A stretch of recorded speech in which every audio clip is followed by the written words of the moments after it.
কুবরা নসিব করেন। আমরা তার প্রতি দিল থেকে ইশকে মুহাম্মদী ভাব নিয়ে সকলে পড়ি সাল্লাল্লাহু আলাইহি ওয়াসাল্লাম। মুহতারাম নাযিরিন, এই যে আমরা আল্লাহর শুকরিয়া করলাম, রাসূলের প্রতি দরুদ পড়লাম, এতে করে আমাদের লাভ হয়েছে না লস হয়েছে? জোরে বলেন লাভ না লস?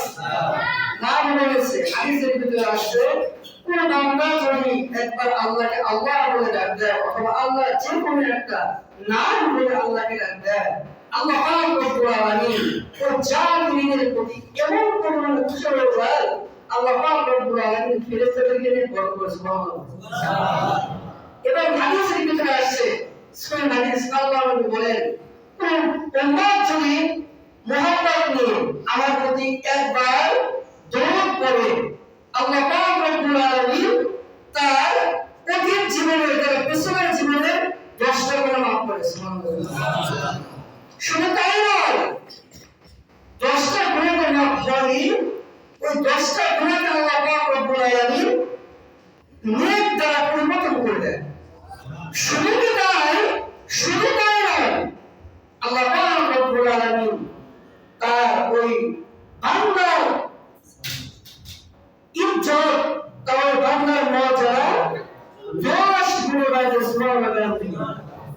এই যে আমরা আল্লাহর প্রতি কৃতজ্ঞতা করলাম, রাসূলের প্রতি দরুদ করলাম, এতটুকু আস্থা রাখেন, যদি আজকে কোনো কালেও আমাদের প্রবণতা হয়, কমপক্ষে যেন আমরা এই ছোট আমলের ওসিলা করে কি আমাদের কঠিন মুসিবতের সময়ে কালিমের ভিতরে আয়াত নাযিল করে আমাদেরকে বুঝিয়ে দিলেন, ইয়া আইয়ুহাল্লাযীনা আমানু তাকুল্লাহ ওয়া কুনু মা'আস সাদিকিন। আল্লাহ বলেন দুনিয়ার মানুষে হে আমার বান্দা-বান্দীরা, ইত্তাকিল্লাহ, তোমরা আল্লাহকে ভয় করো, আল্লাহর ভয় তোমাদের ভিতরে ধারণ করো। শুধু তাই নয়, আল্লাহকে ভয় করলে হবে না, আল্লাহর ভয় শুধু ভিতরে থাকলে হবে না, সাথে সাথে অকুলু মা'আস সাদিকিন, যারা সাদিকিন, যারা সত্যবাদী, তাদের সহচর্য আমাদের লাভ করতে হবে। জোরে বলেন সুবহানাল্লাহ। আমার বাবাজিরা, আল্লাহর ভয় আমাদের ভিতরে কেন রাখতে হবে এবং পাশাপাশি সত্যবাদীদের সঙ্গে আমাদেরকে কেন করতে হবে? আল্লাহর ভয় যার ভিতরে আছে, এই দুনিয়ার গোলাম আল্লাহর গোলামেরা, আল্লাহর মোহাব্বত যার ভিতরে আছে, কোন ধরনের দ্বারা কখনো গুনাহ হতে পারে? কখনো পারে? যার ভিতরে আল্লাহর ভয় আছে, এই বান্দার দ্বারা কখনো অন্যায় হতে পারে না। যার ভিতরে আল্লাহর ভয় আছে, এই বান্দার দ্বারা কখনো পাপাজ হতে পারে না। যার ভিতরে আল্লাহর ভয় আছে, ওই ভীত বান্দার দ্বারা কখনো অন্যের হক নষ্ট হতে পারে না। যার ভিতরে আল্লাহর ভয় আছে, ওই ভীত বান্দার দ্বারা কখনো ইতিমের মাল অন্যায়ভাবে লুটপাট হতে পারে না। কথা বলেন ঠিক কিনা? আর যার আশা বা যার উদ্দেশ্য ভালো মানুষের সাথে হয়, ভালো মানুষের সাথে হবে, ওই ভালো মানুষের সাথে সঙ্গ থাকার কারণে ওই ব্যক্তি খারাপ হলেও তার ভিতরে একটা ভালো গুণ চলে আসে। কথা বলে ঠিক কিনা? আমার ভাইরা, আজকে আমাদের ভিতরে আল্লাহর ভয় নাই, আজকে আমাদের ভিতরে মালিকের ভয় না থাকার কারণে আমরা অনবরত কাজ করতে একটু দ্বিধাবোধ করি না। আমরা যা মন চায় তাই করে বেড়াচ্ছি। আজকে আমরা আল্লাহর গুণগান, আল্লাহর গোলামি থেকে নিজেদেরকে দূরে সরিয়ে রেখেছি, যার কারণে আজকে আমাদের একের পর এক গজব আসতে আছে আসমান থেকে, একের পর এক শাস্তি, একের পর এক বিপদ মুসিবত আসমান থেকে অবতরণ হতেছে। একমাত্র কারণ হলো আমার মন বলে যে আমরা আল্লাহর ভয় থেকে দূরে সরে গেছি, আমরা আল্লাহর স্মরণ থেকে গাফিল হয়ে গেছি, যার কারণে আল্লাহ পাক একের পর এক আমাদেরকে মুসিবত দিয়ে পরীক্ষা করতে যাচ্ছেন যে দেখি আমার কোন মুসিবতের কারণে আমার বান্দা বান্দীরা আমি আল্লাহর ভয় তাদের প্রতি ঢোকাই কিনা।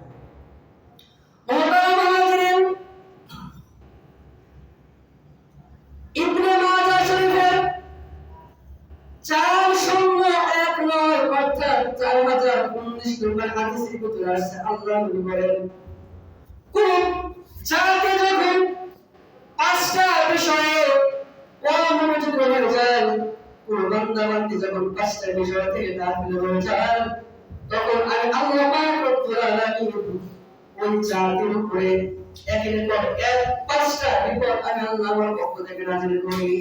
কোন বান্দাবান্দি যখন আল্লাহর স্মরণ থেকে গাফিল হয়ে যাবে আল্লাহ পাক রব্বুল আলামিন বলেন যে আমি আল্লাহ ওই বান্দাবান্দি বা ওই কওমের উপরে পাঁচটি বিপদ একের পর এক দিতেই থাকি।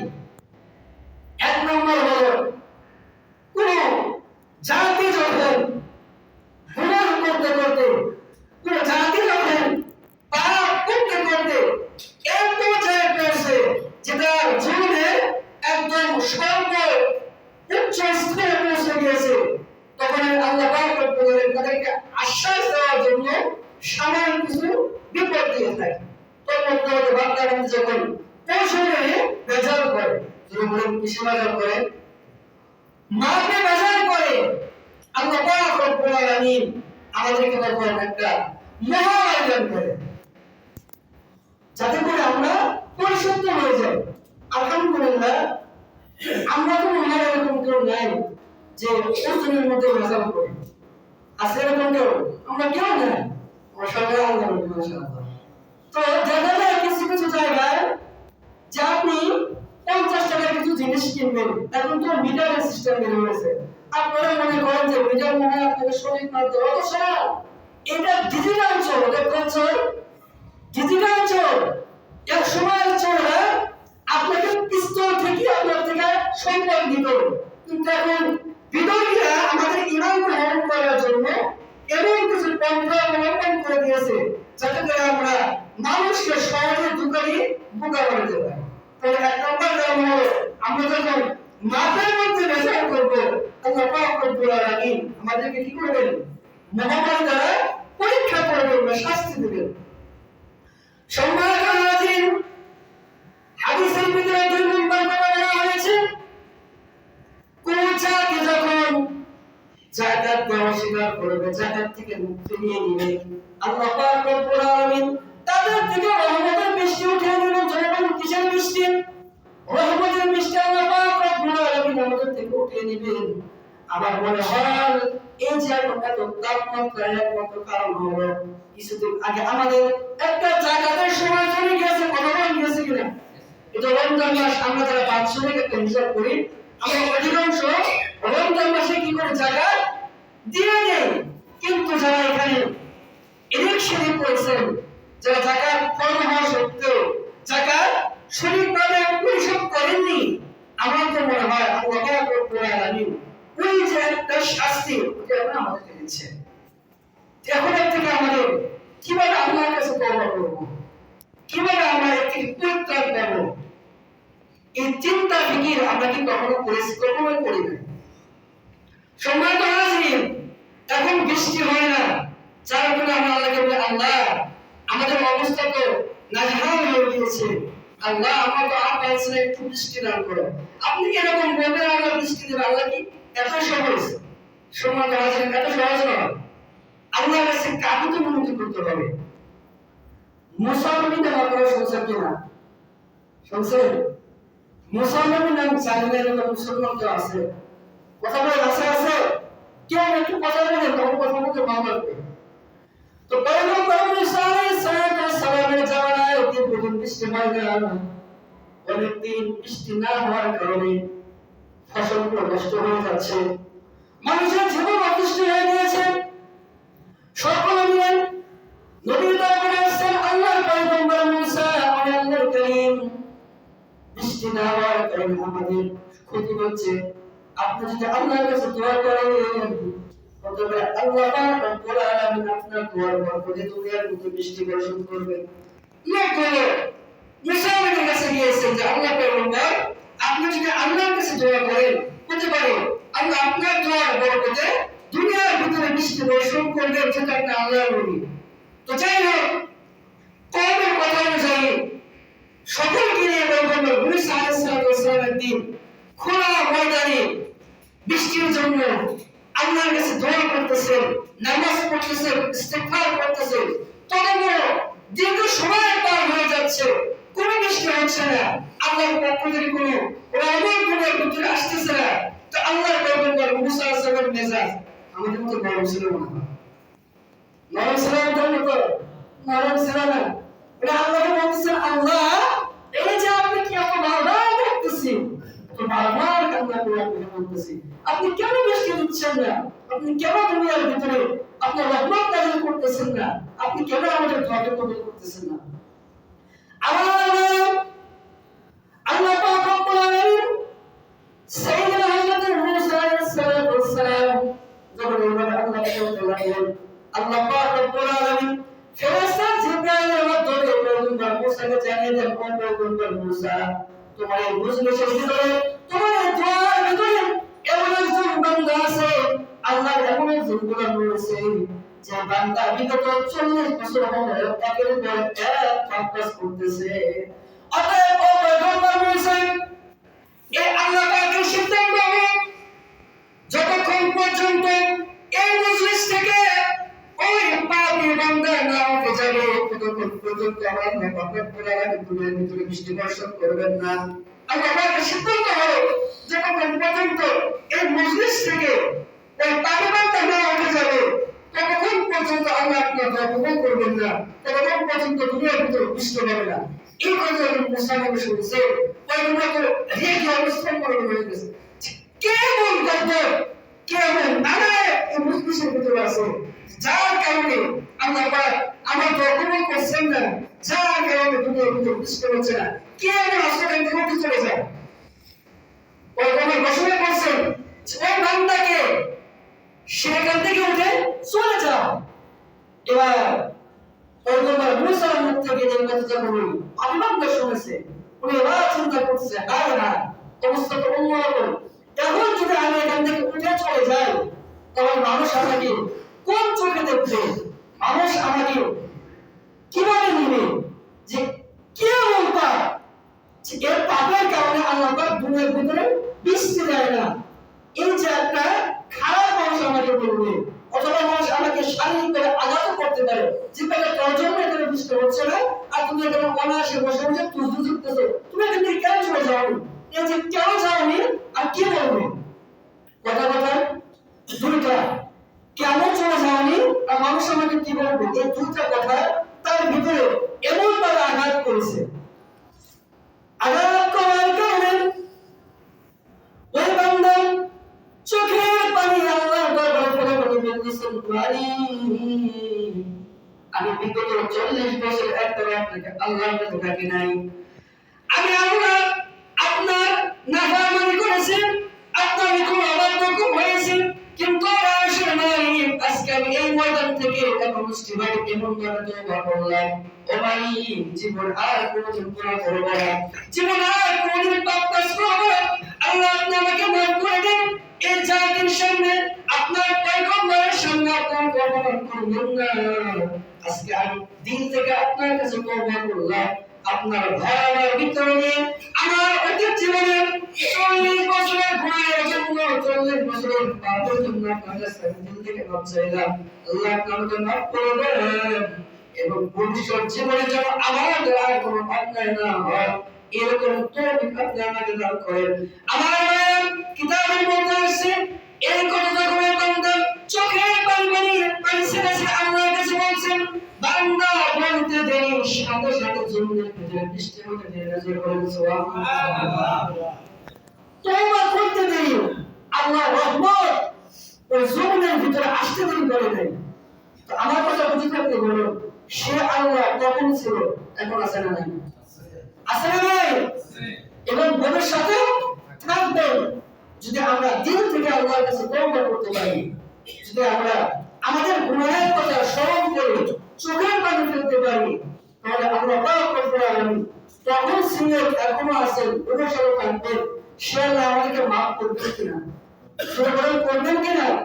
মোতারাম হাজিরিন, যারা দুনিয়ার ভিতর থেকে জান্নাতের সার্টিফিকেট পেয়েছিলেন, তাদের ভিতর থেকে একজন কিন্তু হযরত আবু বকর সিদ্দিক রাদিয়াল্লাহু তাআলা, এই ব্যক্তি বলা হয়েছে যে রাসূল নবীদের পরে যার মর্যাদা, যার স্থান, দুনিয়ার ভিতর থেকে জান্নাতের সুসংবাদ পেয়েছেন, এই ব্যক্তি এমন পরিমাণে আল্লাহর কাছে কান্না করতেন, আল্লাহর কাছে এমন ভাবে নিজেকে সমর্পণ দিতেন, এক রাতে তিনি নামাজে দাঁড়িয়ে কান্না করতেছেন, এমন অবস্থায় নামাজ শেষ হলে আল্লাহ নবী বলেন, আবু বকর তুমি কেন কান্না করো? জান্নাতের সুসংবাদ পেয়েছো। সিদ্দিক আকবর বলেন, ইয়া রাসূলুল্লাহ, ইয়া হাবিবাল্লাহ, আমি এজন্য কান্না করি, আল্লাহ আমাকে মাফের ঘোষণা দিয়েছেন, পক্ষান্তরে যদি আমার দ্বারা এমন কোনো কাজ হয়ে থাকে যে ওই গুনাহের কারণে আল্লাহ পাক পুনরায় আমাকে জাহান্নামের ঘোষণা করে দিবেন, তখন আমার অবস্থা কি হবে? দেখেন তাদের চিন্তা ভাবনা কেমন। আর আমরা কদমে পাপ করতেছি, কিন্তু আমাদের কোনো অনুতপ্ত নাই, আমাদের কোনো আফসোস নাই। আমাদের দেখে মনে হয় কি জানে, যে মনে হয় আমাদের হাতে জান্নাতের সার্টিফিকেট চলে আসছে, এমন ভাবে দুনিয়ার ভিতরে থাকতেছি। এরকম হওয়া উচিত না। আমাদেরকে কবরের কথা চিন্তা করতে হবে, আমাদের কান্না চক্ষু বানাতে হবে। আজকে তো আমাদের চোখে পানি নাই, অভিমান যদি আল্লাহ মায়া আমাদের চোখ থেকে পানি বেরোতে হয়, তাহলে আসমান থেকে আমাদের ভালো চোখে পানি কিভাবে আসবে? যদি আমরা আল্লাহ মায়া আমাদের চোখ থেকে পানি বের করতে না পারি, তাহলে আল্লাহ কিসের ভিত্তিতে আমাদেরকে ঠান্ডা করার জন্য আসমান থেকে পানি বর্ষণ করবে? কোনো কারণ নেই। এজন্য সম্মানিত হাজিরিন, আপনাদেরকে পায়ে হাত রেখে অনুরোধ করব, আসুন যা পরিচিত করেছি আমরা আল্লাহর কাছে নিজেকে সঁপে দেই। আমাদের গুনাহের তুলনায় আল্লাহ পাকের দয়া কোনটা বেশি? জোরে বলেন, কোনটা বেশি? আরে মায়া, দুনিয়ার ভিতরে সবচেয়ে মায়া জগতে আমাদের মা বাবা, কথা বলতে ঠিক না? তো যদি আমরা মা বাবার অবাধ্য হয়ে যাই, যখন আমরা আমাদের ভুল বুঝতে পেরে যদি আমরা আম্মাকে আম্মা বলে ডাকি, আব্বাকে আব্বা বলে ডাকি, আমাদের মা বাবাকে আমাদের ভুল করে ডাকে, কথা বলেন, মনে রাখবে না। কিন্তু যে আল্লাহ মা বাবাকে সৃষ্টি করেছে, সে আল্লাহ 99 ভাগ মমতা বা দয়া তার কাছে রেখে দিয়েছে। আল্লাহ বলেন, বান্দা তোমরা আমি আল্লাহর কাছে মাপ চাইতে দেরি, তোমরা আমি আল্লাহর কাছে আত্মসমর্পণ করতে দেরি, এ বান্দা এ বান্দি, আমি আল্লাহর রহমত, আমি আল্লাহর দয়া, আমি আল্লাহর মায়া তোমাদের কাছে পৌঁছে দিতে পারবো। সুবহানাল্লাহ। জন্য সম্মানিত হাজিরিন, আসুন আমরা অনেক করেছি এই দুনিয়ার জন্য, আমরা কত কিছু না করলাম, কিন্তু আফসোস এই নিষ্ঠুর দুনিয়া আমরা চিরদিন ভোগ করতে পারবো? কথা বলেন, পারবো? আজকে আপনি যে বাড়ির মালিক, এই বাড়ির মালিক কিন্তু আপনি শুরু থেকে নন, এই বাড়ির মালিক আপনার বাবা ছিলেন, আপনার দাদা কিন্তু ছিল মালিক নয়, তারা এক সময় আপনার দাদার বাড়ির মালিক ছিল। এখন দেখেন তাদের অবস্থা কোথায়, তারা এখন কোথায় ঘুমিয়ে আছে, তারা তাদের বাড়ির অট্টালিকা বিল্ডিং টাকা পয়সা ছেড়ে আজকে কোথায় অসহায়ের মতো পড়ে আছে। সম্মানিত হাজিরিন, আমরাও যে ওখানে চলে যাবো, আমরাও তো কবরে থাকতে হবে, এরকম চিন্তা আমাদের ভিতরে নাই। বুঝতে পারেন হুজুর, মরণের চিন্তা করার মতো মুসলমান দুনিয়াতে আছে, হ্যাঁ মরণের চিন্তা করেন, কিন্তু চিন্তা করার মতো চিন্তা করেন।